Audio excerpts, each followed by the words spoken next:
جی السلام علیکم. میں زاہد اسلام ہوں اور پچھلے 25-30 سالوں سے این جی اوز کے ساتھ کام کرتا ہوں.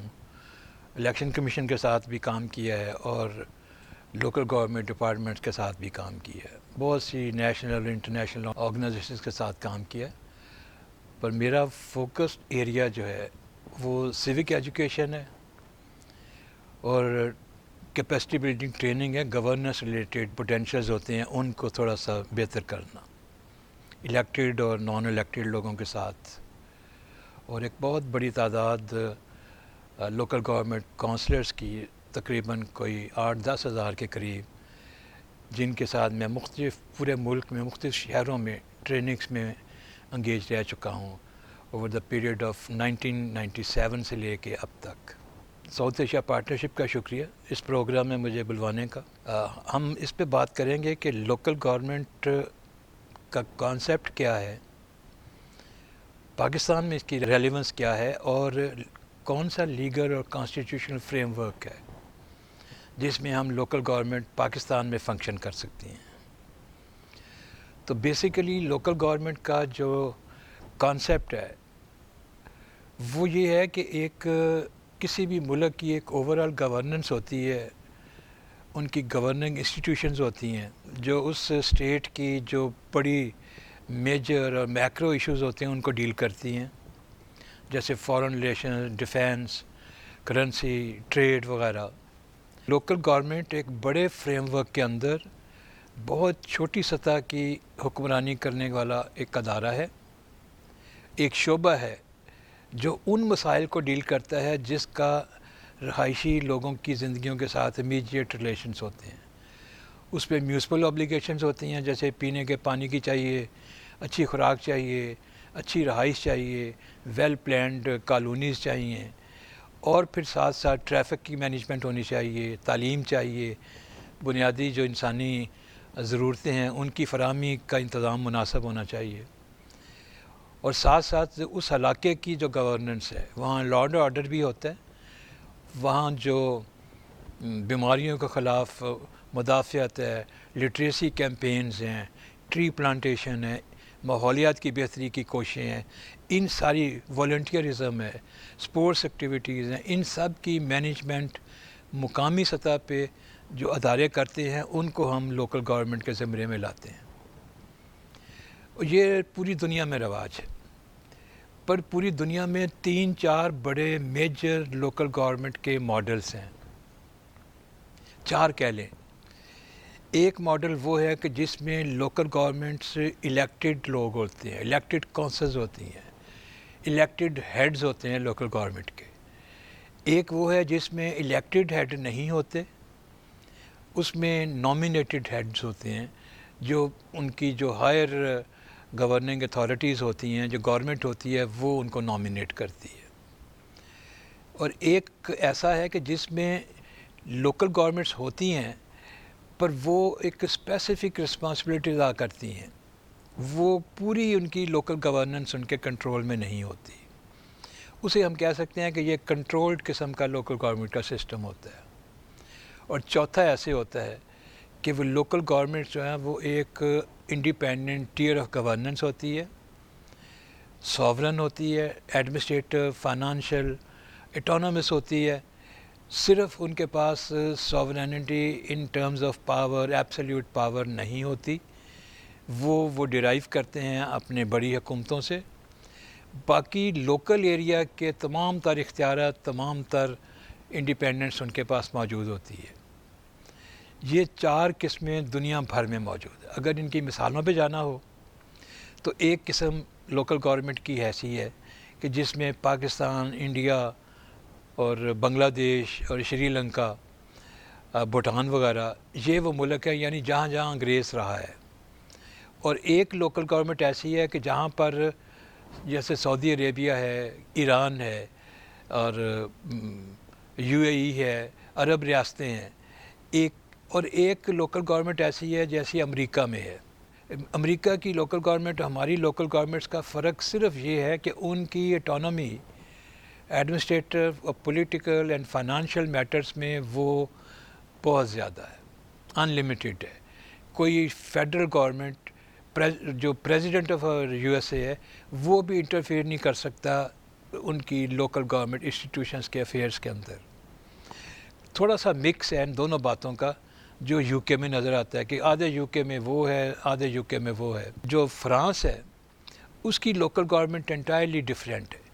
وہاں لوکل گورنمنٹ میں الیکٹڈ لوگ ہوتے ہیں پر وہ الیکٹڈ لوگوں کے جو ہیڈز ہیں وہ پریفیکٹ ہوتے ہیں وہ نامینیٹڈ بائی دا پریزیڈنٹ ہوتے ہیں. یعنی جو وہاں کی سینٹرل گورنمنٹ ہوتی ہے پریزیڈنٹ جو ہوتا ہے وہ نامینیٹ کرتا ہے لوکل گورنمنٹ انسٹیٹیوشنس کے ہیڈز کو. پھر ایک جرمنی کی مثال ہے. جرمنی میں کچھ لوگ الیکٹڈ ہوتے ہیں ایک کونسل کے اندر اور کچھ لوگ جو ہیں وہاں نامینیٹڈ ہوتے ہیں اور وہ مل کے ایک شہر کی انڈیپینڈنٹ گورننس کو مینیج کرتے ہیں.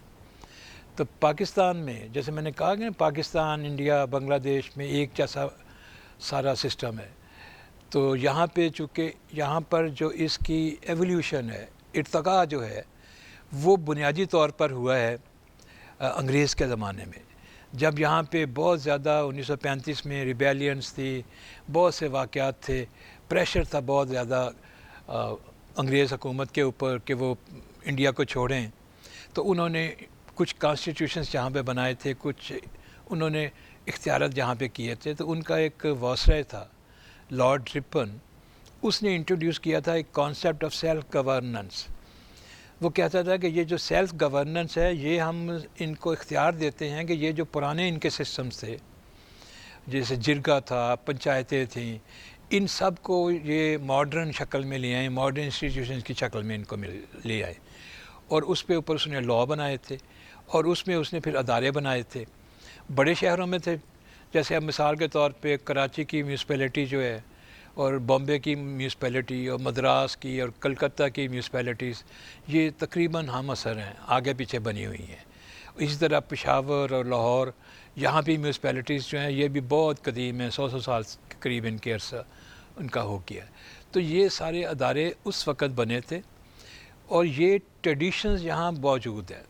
یہ آپ کو جو سب کانٹیننٹ کی سویلائزیشن ملتی ہے اس کی پوری ہسٹری ملتی ہے تو آپ کو یہ نظر آتا ہے کہ ہمارے یہاں پر بادشاہت کو چھوڑ کے ہمارے یہاں پر لوکل چیفز تھے ٹرائبل چیفز تھے اور ان کا جو کنٹرول تھا وہ ایبسولیوٹ ہوتا تھا کہ وہ اپنے پورے علاقے کی کسٹمز رواج وہاں کے قانون کو نافذ کرنا سزائیں دینا یہ سارا اختیار ان کے پاس ہوتا تھا.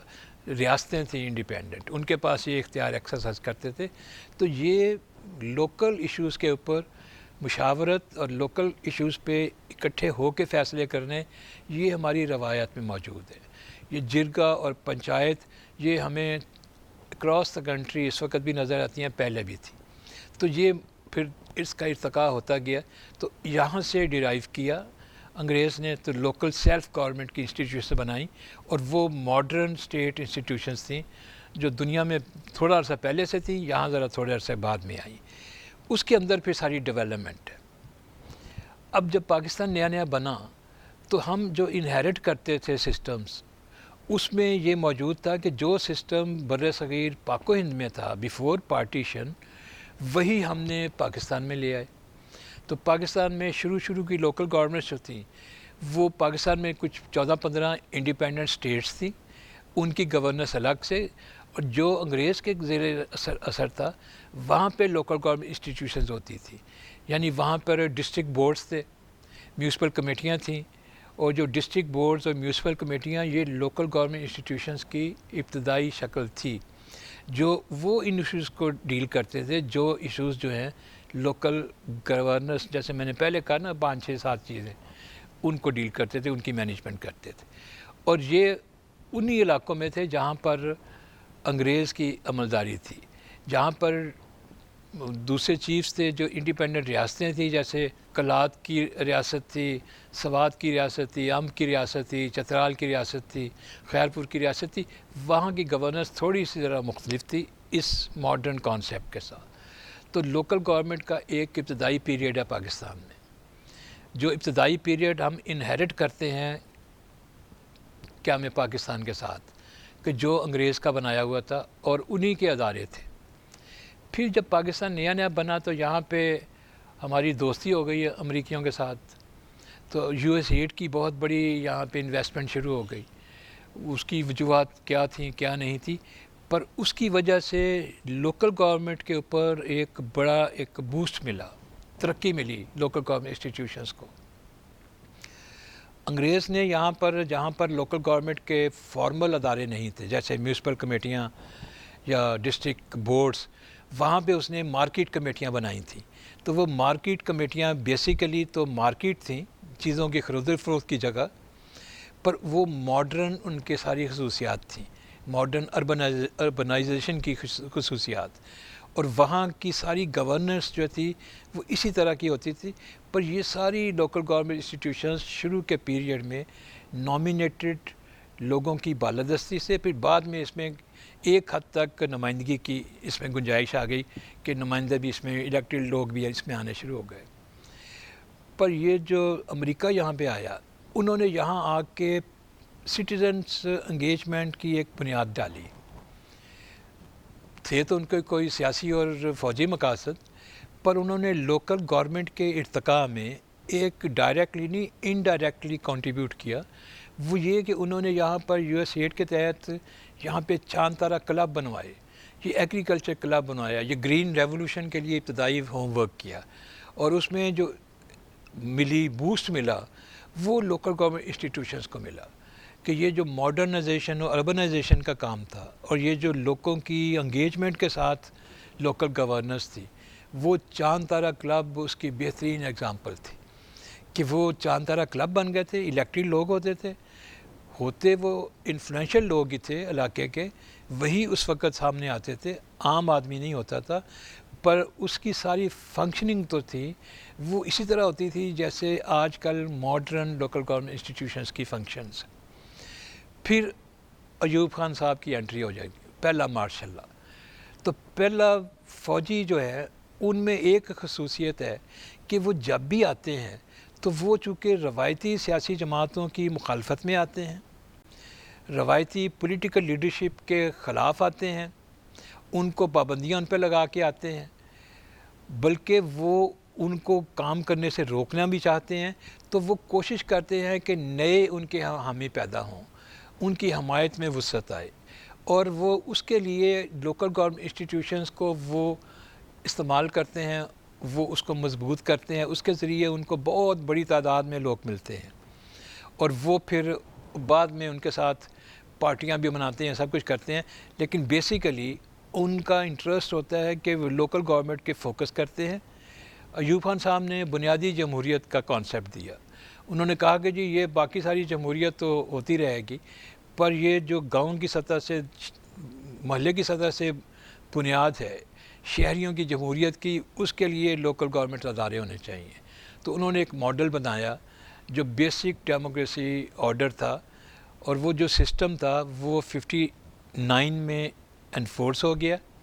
اس کے تحت پاکستان بھر میں 2 دفعہ الیکشنز ہوئے ہیں، اور وہ بعد میں اس کے تحت انہوں نے یہ کیا تھا کہ پاکستان 2 حصوں میں مشتمل تھا، پاکستان مغربی پاکستان اور مشرقی پاکستان. اس وقت مغربی پاکستان کے صوبے نہیں تھے، ایک وحدت تھی سارے صوبوں کو اکٹھا کر کے، یہ پہلے ہو گیا تھا.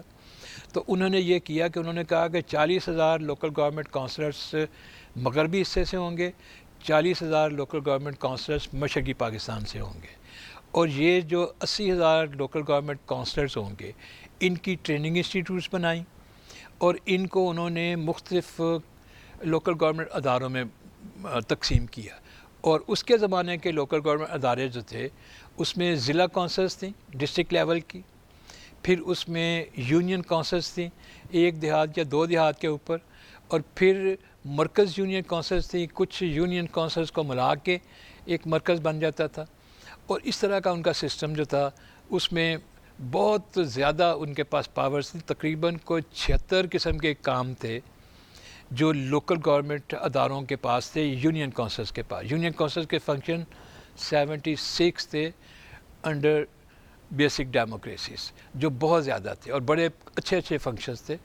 یعنی آپ یہ سوچ لیں کہ بہت سی ٹرانسپورٹ، یہ جو بین الاضلاعی ٹرانسپورٹ رہتی ہے لوکل گورنمنٹ کی تھی، بہت جو ہیلتھ سینٹرز ہیں وہ لوکل گورنمنٹ، کیونکہ اسٹیٹ انسٹیٹیوشنز کی اس طرح نشو و نما نہیں ہوئی تھی، بن رہی تھیں، تو اس لیے ان کا فوکس جو تھا وہ لوکل گورنمنٹ کے اوپر تھا۔ تو بنیادی جمہوریتوں کے انہوں نے یہ 80,000 لوگ، بعد میں ان کے دل میں یہ خیال آیا کہ میں اپنی پریزیڈنٹ شپ جو ہے وہ بھی میں انہی سے حاصل کروں، انہی سے تائید لوں، تو انہوں نے ایک نیا قانون بنایا کہ جس کے تحت ان منتخب 80,000 جو نمائندے تھے لوکل گورنمنٹ کے بی ڈی ممبرز، ان کو کنورٹ کر دیا کہ یہ الیکٹورل کالج ہوگا جو اسمبلیاں بھی بنائے گا اور ایک مرکزی اسمبلی بنائے گا، ایک مغربی پاکستان کی اسمبلی، ایک مشرقی پاکستان کی اسمبلی، اور یہ صدر پاکستان کو بھی الیکٹ کرے گا۔